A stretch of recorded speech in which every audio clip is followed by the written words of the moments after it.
Om Sahana Bhavatu Sahano Bhunaktu Sahaviryam Karavavahe Tejasvinavadhitamastu ma vidvishavahai. Om Shanti Shanti Shanti. Om Sadashivasamarambham Shankaracharya Madhyamam Asmadacharya Paryantam Vande Guru Paramparam. Shruti Smriti Purananam Alayam Karunalayam Namami Bhagavad-pada Shankaram Lokashankaram Shankaram Shankaracharyam Keshavam Badarayanam Sutra Bhashya Krito Vande Bhagavanta Punah Punaha Samasta Jana Kalyane Niratam Karunamayam Namami Chinmayam Devam Sadgurum Brahma Vidvaram.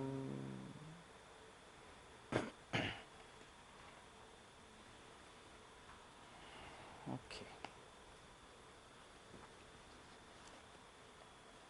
Now we are seeing verse number 3 yesterday. Tattvamasi Mahavakya. The great sage is teaching to his son Shvetaketu. The great sage Uddalaka is teaching to his son Shvetaketu. Tattvamasi is Saumya, thou art that.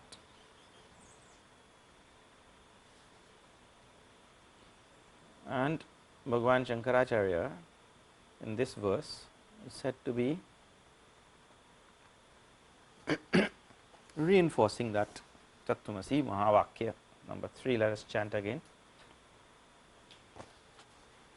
3, na?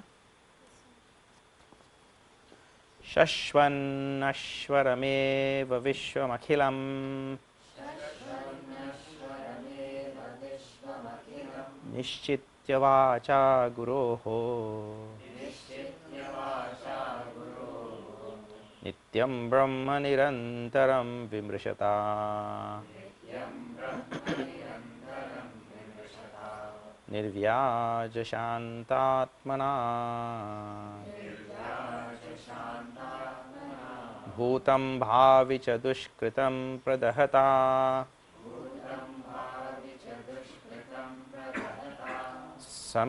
Samvinmaye Pavake Prarabdhaya Samarpitam Swavapuritesha Manīṣā Mama.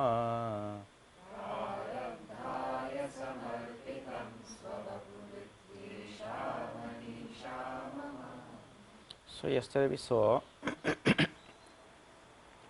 Guroho Vacha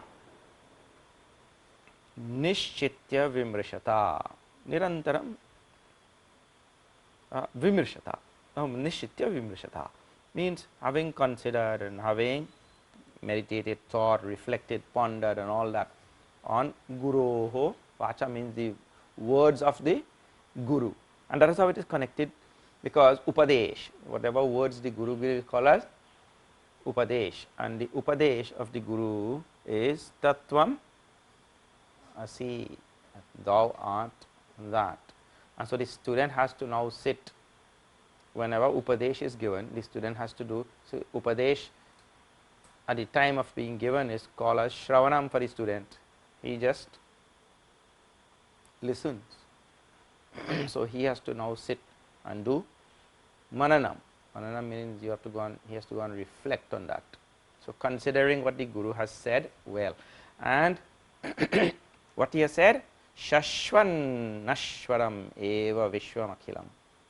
This entire Vishwa, entire Jagat is Nashwaram. Nashwaram means all the time it is dying. Dying means changing. All these words are synonymous. Change and death is one and same. That is why, and see, change, death, time, all these are same thing. So Yamaraj is also called as Kal. Yamraj, a lot of that is called as Kala, because anytime 1 second ticks away in the clock, my death is coming closer. That is why it is so important that I study this thing and be prepared for that. And we saw also he leaves the body to prarabdha, so it doesn't worry about body or any such thing anymore. See, so anyway, change, nashwaram, is the truth about the universe. So that is the only rule that doesn't change. Change is the rule that doesn't change. Everything else changes. The rule holds well. Also, what is to be understood is, the student has to think that now that beneath the change there is a permanence, there is a permanent substratum, which is called as the Nityavastu, we call. And Nityavastu means, see, Nityam Brahma in the second line also is given. Nityam Brahma.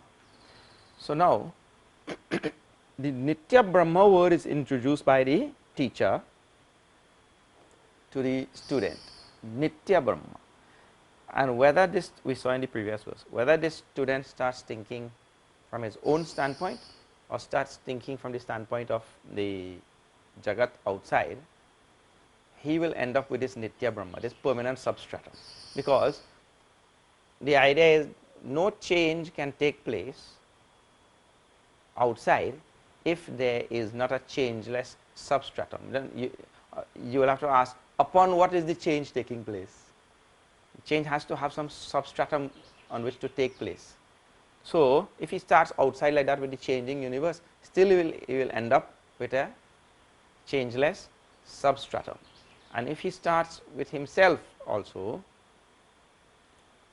it is all easy to see how he is himself also changeless. How?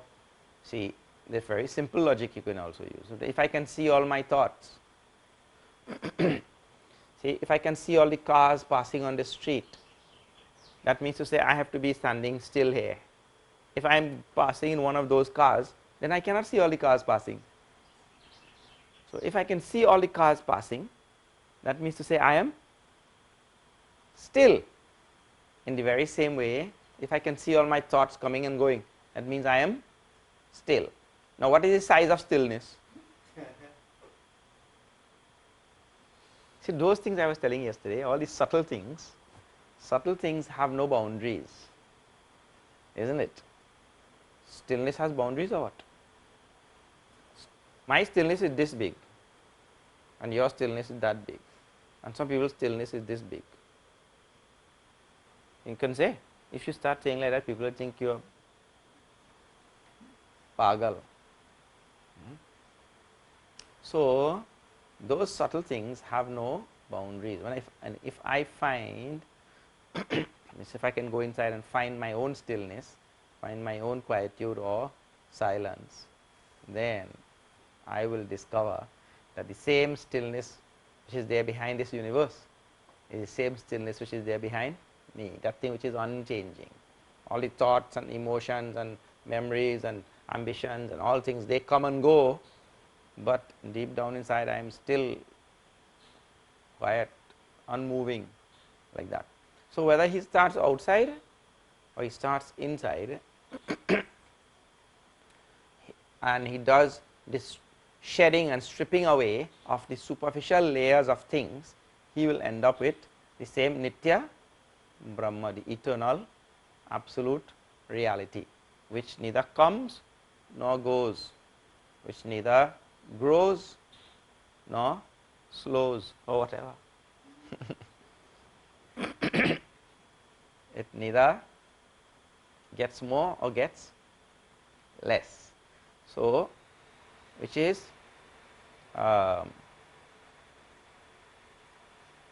permanent. Nitya word is given, right? Nitya Brahma. So the student has to sit and do this with a very clear mind. He says here, with a very quiet mind. Nirvyaja Shantatmana, a mind that is able to Shantatmana, first of all. Shantatmana means all of our sadhanas and all such things which we do on a daily basis is to just to, well, not all, many, is to get the mind like this. Otherwise, a mind which has not become shanta cannot do this kind of vichar which we are talking about. This vichar requires two things. First of all, the mind that is going to do the vichar, and second, the mind that is going to do the vichar needs knowledge on which to do the vichar. That is why the Shravanam comes first. Through Shravanam it gets that knowledge. So now see, what a peculiar thing. If the mind has not become quiet by all different sadhanas which we have, that mind has not become quiet, then even if he does Shravanam, that goes in from one ear and goes out other, then what will you do vichar on? Because one sentence even of what the teacher said was not retained in my mind.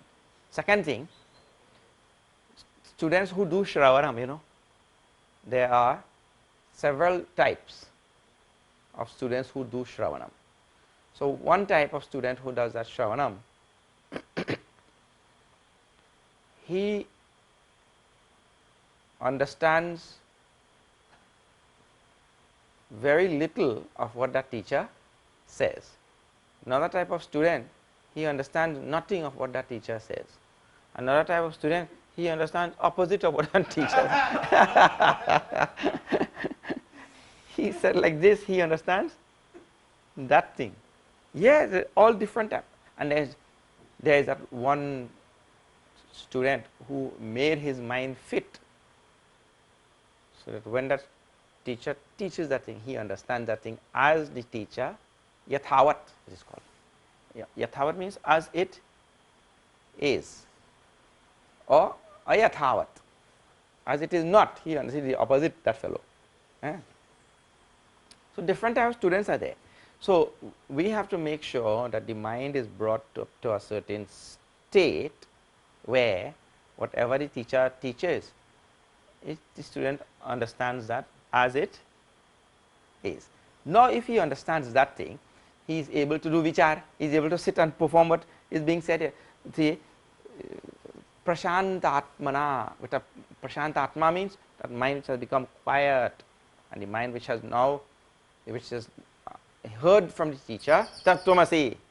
Otherwise, you have heard tattvamasi 100 times, na? We have been hearing tattvamasi forever. So teacher says tattvamasi, you go and do vichar. Well, I don't even know one word in tattvamasi, then what I will do vichar on. You see, the Shvetaketu was the son. He had gone to the Gurukul and he had spent his time at the Gurukul. The only thing is that there the Guru did not teach him tattvamasi. So when he came back, he told the father that I learnt. The father said, really? Did the Guru teach you that thing, knowing which everything is known? The boy said, what is that? The father said, okay, sit down here now. And now he started. This is the Chandogya. Chandogya is a big portion of that only. That Uddalaka is teaching to his son like this. And in that discourse he teaches this Advaita Vedanta and teaches in this Tattvamasi Mahavakya. So it is seen that this Shvetaketu, because he had been to Gurukul and he had practiced so many things in the Gurukul, his mind would have been ready for that thing. You see? So if the mind is not ready, it is quite tantamount to taking a student from grade 2 and put him in grade 8. If you take a student from grade 2 and put him in grade 8, the fellow will not survive. So we have to go through all of this. That is why all of the sadhanas are very much advised, so that we will be able to have this prashanta atma, and then he will be able to reflect on the words of the Guru and perform this function of what? Trying to reach that changeless substratum which is Nitya Brahma, either by stripping off the Jagat, of all the superficial paraphernalia, or by stripping the individual of the superficial paraphernalia. But whichever we strip off, we end up in the same place. Do you know this truism is captured or is personified in everything in the world, you know. If you go, that is how Columbus came to this part of the world. His theory was, if you go west, you will come from the other side. Because if the earth is like that, if you go this side, you will come from this side. If you go this side, again you will come, isn't it? So whichever side you take, you end up in the same place. Just you have to go far enough. You will come back in the same place. So you start stripping from the outside, all the superficial layers, you end up in that same Brahman. Or you start stripping from the inside to the one self, and again you end up in the same Brahman. But yeah, all roads lead to Om. Yes. So he says, you see this world and see that for you to be able to see all the changing things, you can only know change. This is a very important thing, at a very ordinary level. You can only know one pair of the opposite only because you know the other pair, the other of the pair. One of the pair you can know only because you know one of the other. You would not have known what is hot if you did not know what is cold. That is not possible. You would not have known what is joy if you did not know what is sorrow. They always go together. That's why the jiva is always in search of mukti, joy, because he knows what is sorrow. One makes sense only in the presence of the other. So now, if we are seeing change in this world, that means inherently, innately, we know what is changelessness. If you can see change, innately we know what is changeless. It is only against a background of changeless that we are defining things as changing. So all the change which we are seeing, we are able to see that change because we are actually rooted in changeless. So now, from a scientific standpoint, if you see, everything is changing. Even the little electron around that nucleus in the atom is changing its position, isn't it? Change, movement, stirring, agitation, all those are referred to the same thing. Any movement is also change. When we say change, we mean the whole class of things of activity and movement, all that is included in change. So we know all of that only because really, inherently, we know what is changeless also. So we have a reference point to call something change, you see. So when we look at all the change in the world like this, that change can only take place against a background of changelessness. So that is what is called as Nitya Brahma. Nitya Brahma in the second line, that will be arrived at whether we start outside or inside. If we start outside, it is Ishvara. If we start inside, it is, means with our own self, it is Jiva.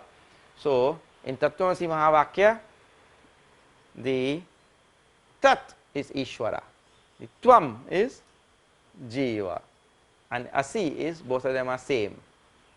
So in the same way, when you strip Ishvara and strip Jiva, both of them are same because both end up being Nitya Brahma. This is the absolute, this is the idea. And in the second line, what is there? Third line, Bhutam Bhavicha Dushkritam Pradahata Samvinmaye Pavake. And the kindling of this, or in the meditating on this knowledge. So when you say Pavake, it's a fire. So how do you kindle a fire? Well, outside we know, we take two, 3 pieces of wood and we put some, here we use newspaper. You put some newspaper there and you light that newspaper, and the newspaper burns and burns the wood, and then you have a nice fire going, right?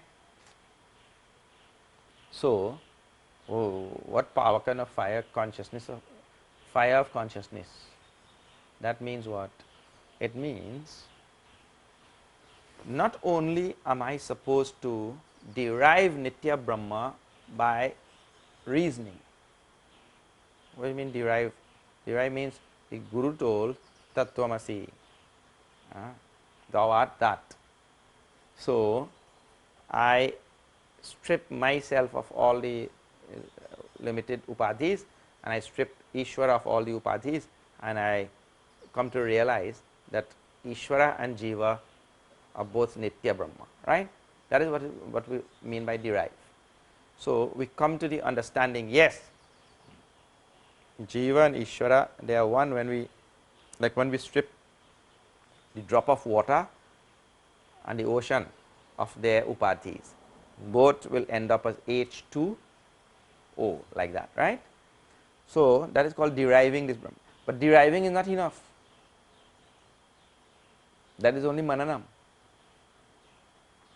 reflection, and I come to logically conclude in mananam, yes, I am that, reality. That logical conclusion has to now take root in my mind. I have to, it has to become part of me. That is called as nishtha. Nishtha means I have to gain an abidance in that, truth. Now, until now I was thinking I am BMI. Until now the Jiva was thinking he is body, mind, intellect, and with that comes all the other wrong things. What? Now, how many wrong things the Jiva thinks? And first, I am BMI. Well, with that comes a series of delusory thoughts. Yeah? One is I am finite, second is I am born, third is I will die, fourth is I am a miserable being. So many things come now with all of them also connected to each one of them. So many wrong thoughts and all things come. So until now, because he was thinking he is BMI, all of these things are there. I was born, I will die, and in between, and I am related to this one, and I am not related to that one, and I am this nationality, and I am not that nationality, and my nationality is better than, oh bapre, my race is better, and people have, because he's identified with BMI, all sorts of foolishness. All the foolishness in a person's mind comes because of identification with his BMI. Because one person, not only one race feels, and a race only with body, that race feels he is better than that race, right? So let's see how foolish the human being is. This race is better than this race. My race is better than your race, right? Not after I have done that for half of the day, and I have deluded myself and waddled in my ignorance for half of the day, and I have convinced my mind that I am better than you, my race is better than yours, then I start looking for, within my own race now, within my own race, I am better than this fellow. This is what he goes on doing. It's amazing. Anyway, so all of this foolishness of the mind is connected to this body. So until now he was thinking that he is this body and had all of these foolish thoughts. Now after this teaching and his mananam, he has logically concluded, no, I am not this body, mind, intellect, I am Nitya Brahma. To gain an abidance in that teaching and conclusion requires meditation, or what is called as nididhyasana. Otherwise that conclusion is just an intellectual conclusion. So I need to sit and to gain abidance in that Nitya Brahma. That abidance is called here as pavaka. Only when that abidance is gained, all past karmas and future karmas will be burnt. If that abidance is not gained, that means realization is not there, then past and future karmas will not be burnt. When past and future karmas get burnt in that fire of realization, then this BMI is now left only to prarabdha. That is what is there in the last line. So, what is required for the burning away of all sanchita and agami karma? Realization. There is no other way to burn all agami or sanchita karma. So, when it says vinmaye pavake, vinmaya pavaka, it means abidance in Brahma Jnana, Brahma Jnana Nishtha, Nishtha in Brahma Jnana, abidance in a Brahma Jnana. So, that abidance is the fire, realizing I am Nitya Brahma. So, now realizing I am Nitya Brahma is in two stages. One is what is derived from logical reasoning, mananam, and the other is gaining a nishtha in that, gaining an abidance in that. So, it is like, you know, I will tell you.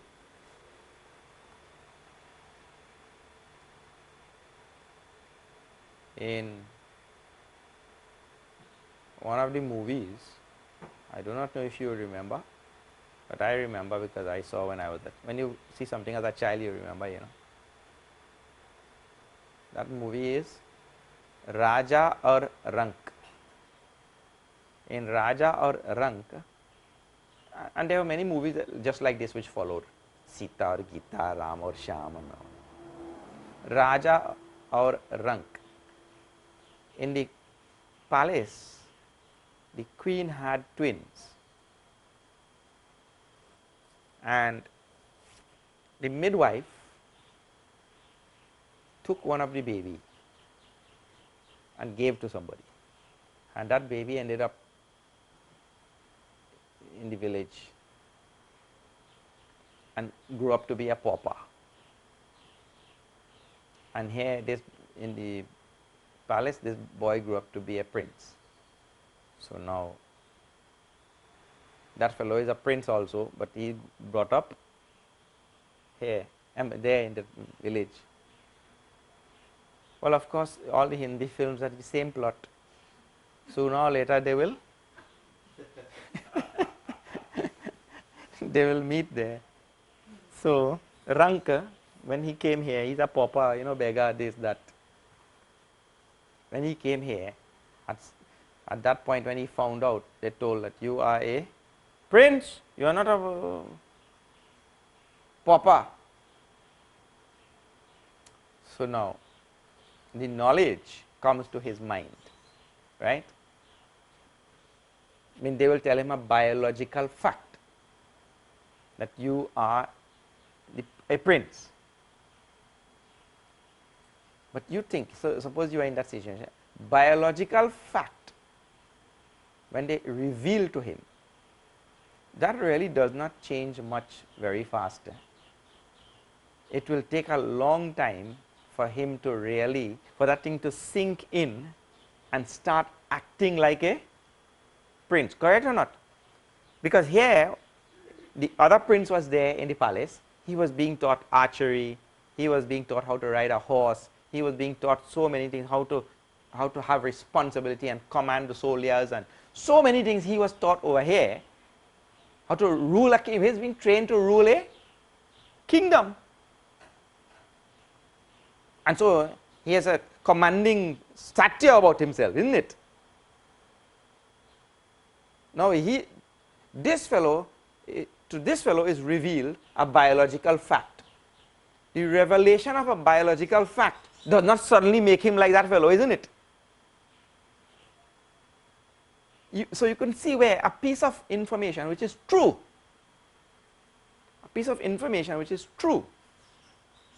does not really bring about any change. He doesn't suddenly become a prince. Being a prince means a whole many more things, you see. This fellow, Suppose you say, you are prince, okay, here's your robe and your cape and your crown. Where? He'll not know how to wear a crown even, isn't it? Or a cape, or how to put it, how to put on this thing. So a fact, a piece of information which is factual, need not bring about an immediate transformation. That is the idea. So here, when it is revealed that I am Brahman, and I do the logical reasoning also to see I cannot be anything but Brahman. That doesn't mean to say that piece of information or that fact will change much. Therefore, this thing of nididhyasana is very, very important. I have to sit now and make sure that that fact that I am Brahman becomes part of me. So nididhyasana, the meditation on that, to gain that abidance in that, is very important stage. When that is done, then the fire of consciousness is kindled in me. In other words, the fire of consciousness is kindled, and consciousness is infinite. Consciousness is all pervasive. In other words, when I start feeling all my expansive nature, oneness with all things in the universe, then I have achieved what the Shastra is talking about. Then only all prarabdha, all agami and sanchita karma, they are burnt. That is called as the fire of consciousness. The fire of consciousness has to be the all-pervasive fire of consciousness, which will burn away all prarabdha karma, not any little. All of us right now, we have the fire of consciousness, but a little fire like a matchstick, that can't burn anything. Then everything is left to prarabdha. So sanchita and agami karma gets burnt. Prarabdhaya samarpitam swapuhu iti esha manīṣā mama. So the one who leaves all things now to prarabdha. Now that also has something to be said about it. Thereafter, the person, you see, if he leaves everything to prarabdha, it also means that doership or karta bhav, kartritva bhav, that also is gone. Otherwise, then there is no leaving anything to prarabdha. Means he is still a doer. I am doing. It's not prarabdha. Prarabdha karma is part of the prakriti. Prakriti means nature. So thereafter what he sees is prakriti is just working. Guna guneshu vartante. One guna is operating on another guna, and how I'll just show you. See now, little bit you think,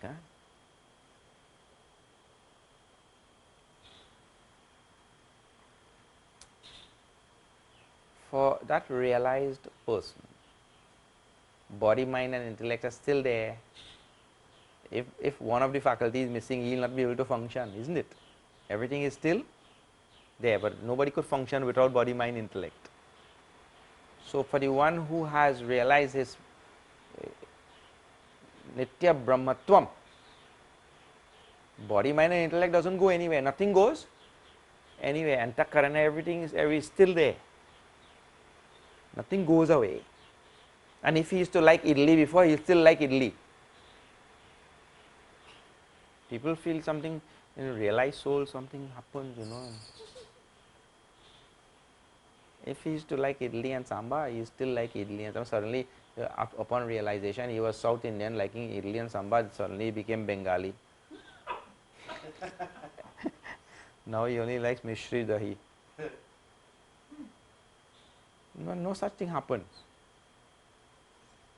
Same antakarana, in that body everything remains the same, right? There, what happens is, because he had practiced watching so well, now he is able to see what all Shastras are teaching. One guna is operating on another guna, and those two gunas belong to Prakriti, and that is how things are going on. And the doership which he had prior to that, that doership is gone. So, the removal of doership is just what happens, nothing else. The happening of things continue, things still get done. Prior to that, he was thinking, I am the mover, I am the prime mover, I am the one who is making it, who is doing. So, that doership is gone. Now, what he sees, guna gunation. Now, like this, a thought arises in the mind. So, this morning even we were practicing, a thought arises. Oh, very good. So, he is watching all this. Now, a thought arising in the mind means that some rajas has to be there, because rajas is what is required for activity. So, if there is the rising of a thought, that thought arises because of the operation of rajas. Rajas belong to Prakriti, because if rajas was not there, the thought would not. Right. If an activity is happening, activity is rajas, that is the active guna. So, here is the activity, what? The rising of a thought. Oh. Now, when that thought rises in the mind, that prompts something else. So, a thought rises, what? Thought of doubles. So, he is able to, this thought rose. So, rajas kicked up a thought. When rajas kicked up a thought, that thought kicked the body. It kicked the body into motion, and the body went out the street there, now walking, looking for the doubles man. In Trinidad we call doubles man, the man who is selling doubles there. So, rajas kicked here the thought, then the thought kicked the body, using again rajas only, and in the mind there is a he sees a desire. Oh, when I have that what you call doubles just now, it will be so good. Now, all of these things are happening in the mind, and all of them are happening by some guna or the next, either sattva, rajas or tamas. He is able to see all of the gunas working in whichever part of the mind and causing whatever activity and all things, and then the doubles falls on his tongue, and then there is knowledge. Oh, it is so good. Knowledge is sattva. So, for the mind to say it is so good, sattva is operating. If the sattva is not there, the mind will not be able to cognize anything. This doubles taste good, and then another thought comes. Last week we had doubles over there, that was not so good like this one. So, all of these things are happening in the mind, and all of them are happening by guna. Guna guneshu vartante iti matva na sajjate, or guna guneshu vartante, seeing one guna operating on another guna, and he is just the witness. Prior to that, he was not any witness. He was saying, I am doing this, I am doing that, I am doing this, the other thing. I am the mover. Now he sees one guna just acting on another guna, and that just goes on like that. So, when the person is able to see this, when he has reached this stage, he is able to, that is the stage where all his karmas are burnt. It means all of these things go together. The reaching of the stage of realization of my conscious nature, or abidance in my conscious nature, and the removal of kartritva bhav, and God realizes, always we are talking about one and the same thing. These are not different things. The removal of kartritva bhav is the same as realization. That means to say, now I realize that, oh, the action is, things are just going on in this universe, but of course in my presence. In my presence, the gunas are just, and my means without the conscious principle, the gunas also cannot do anything. So kartritva bhav goes away. This is very, very important thing. Then that kartritva bhav was part of the whole prakriti, which goes away with all the prarabdha, sanchita karma and all, and only one karma is left, that is called prarabdha karma, and that also will work itself out only by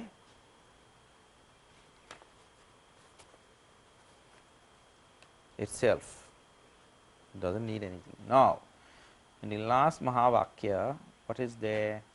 That is called as Ayam Atma Brahma.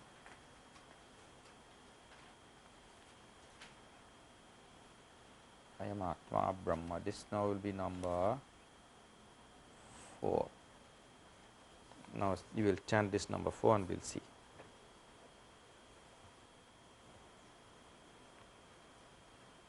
Ya tiryang naradevata bhirahamiti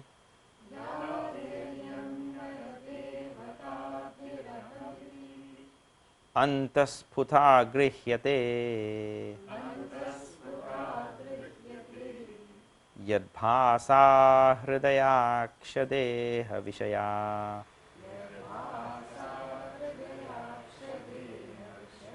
bhanti svato cetanaha tam bhasye pihitarkamandala nibham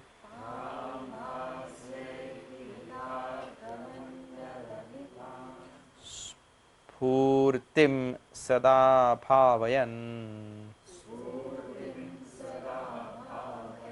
yogi nirvritamanaso hi gururityesha Manīṣā mama.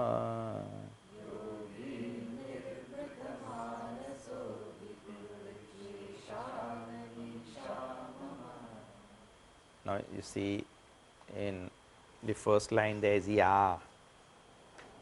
So that ya is referring to some feminine thing which is there, and tam in the third line, that which, that. So it is referring to something, the whole verse is referring to something in the feminine. So when you look, where is that feminine thing, you know? It is spurtim, spurti,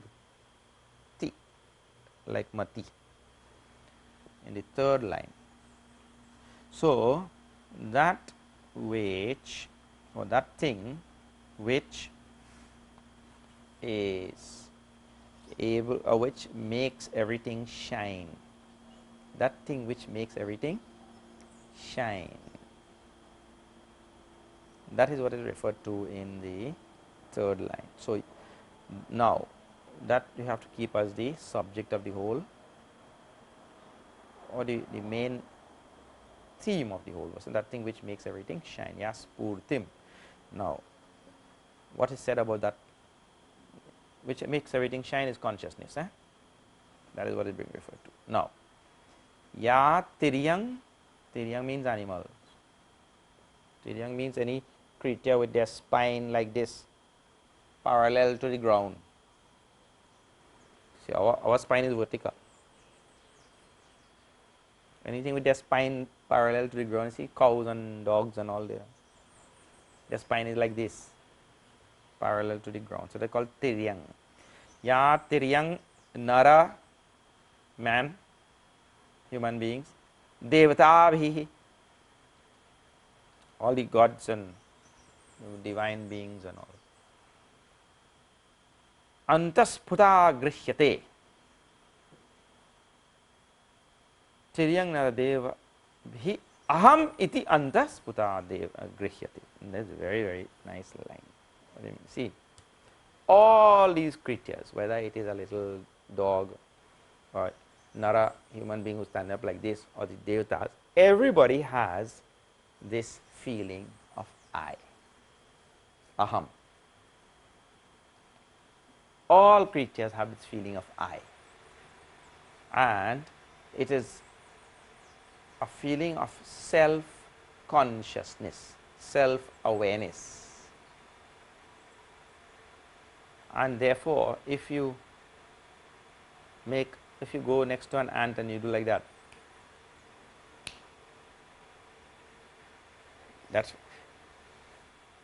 it is said in the Mahabharata war, during the Mahabharata war, when they blew the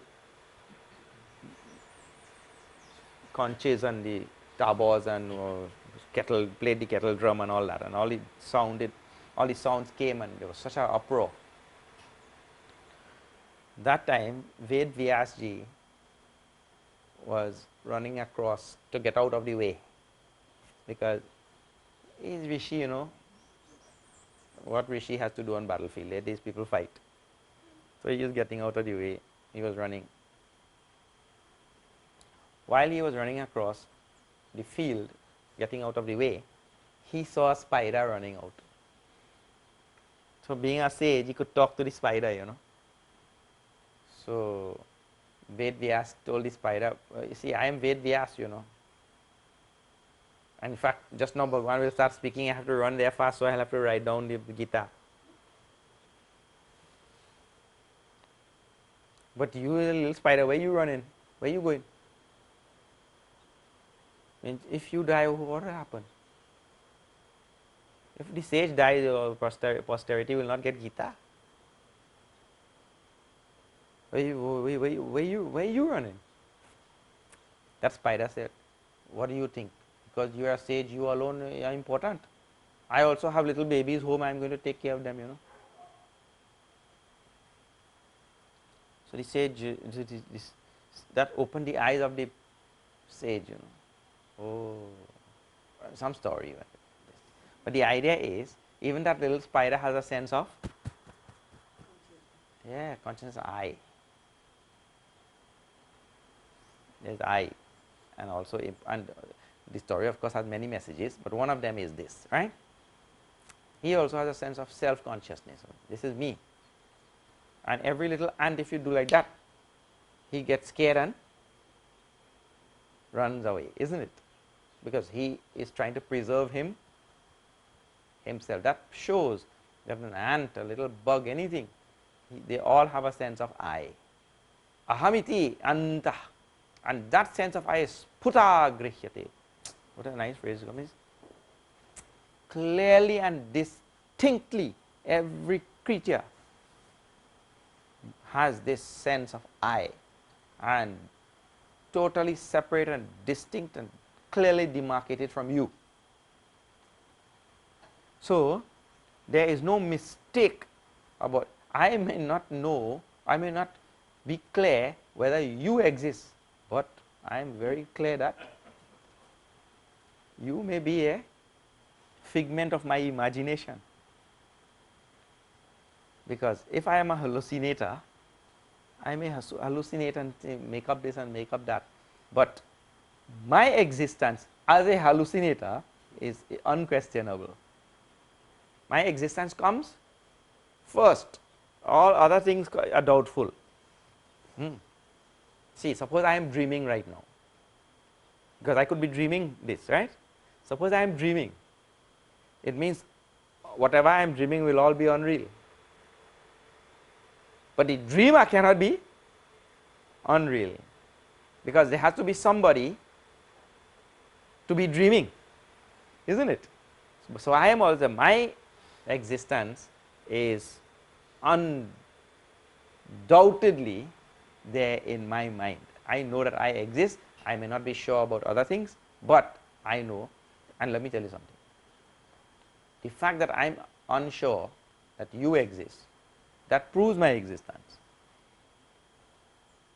If I am sure about your existence or I am unsure about your existence, both prove my existence, because I have to be there first. Then any things like unsure or sure, all of those things will come. My existence is required for being unsure also. So all creatures are very, very, very clear. Sputa grihyate, very clearly all creatures know their own existence as I. Now, the only problem about this is, what is this I? And that is where the confusion takes place. Now, what is the Mahavakya which is being, this I is very important. Now, I will tell you about this Mahavakya because it is connected to this I.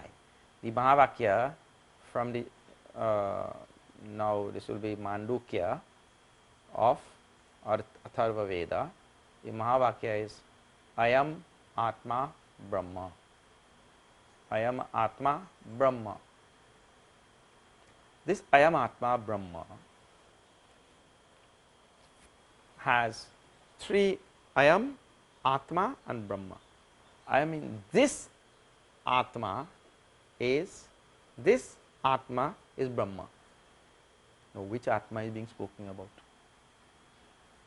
This Atma is Brahma. Which Atma is that?